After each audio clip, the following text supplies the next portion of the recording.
সাব্বির রহমানের মারকুটে finishing, batting partner Shamim পাটোয়ারিকে এভাবেই দেখালেন মাসেল। সাব্বির শামীমরা যখন ফিনিশিংয়ের দায়িত্বে, তখন রাজশাহীর অধিনায়ক নাজমুল শান্তর কোনো পরিকল্পনাই কাজে আসেনি।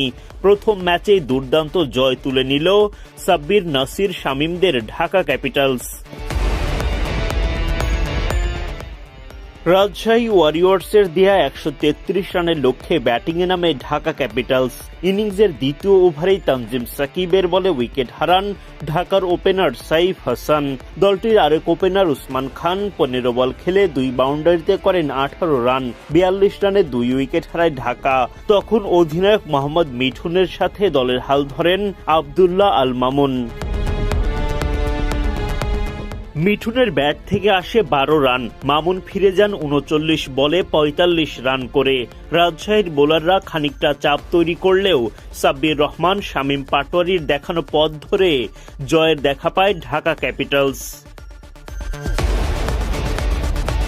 শনিবার বিপিএল-এর দ্বিতীয় দিনের প্রথম ম্যাচে মুখোমুখি হয় রাজশাহী ওয়ারিয়র্স ও ঢাকা ক্যাপিটালস। টস জিতে আগে বোলিংয়ের সিদ্ধান্ত নেন ঢাকার অধিনায়ক মোহাম্মদ মিঠুন। রাজশাহীর হয়ে ইনিংস শুরু করতে নামেন সাহিবজাদা ফারহান ও তানজিদ তামিম।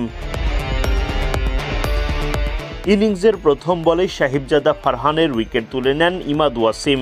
নাসির হোসেন স্বীকার করেন রাজশাহীর আরেক ওপেনার তানজিদ তামিমের উইকেট। ১৫ বলে ৪ বাউন্ডারিতে ২০ রান করেন তামিম। ৩৯ রানের মধ্যে ২ ওপেনারকে হারায় রাজশাহী ওয়ারিয়র্স।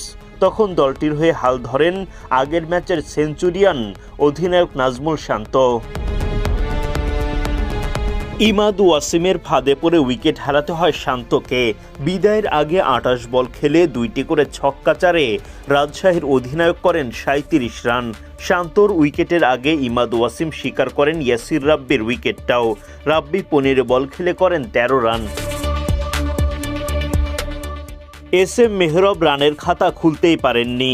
অভিজ্ঞ মুশফিকুর রহিম ২৩ বলে ২ বাউন্ডারিতে করেন ২৪ রান।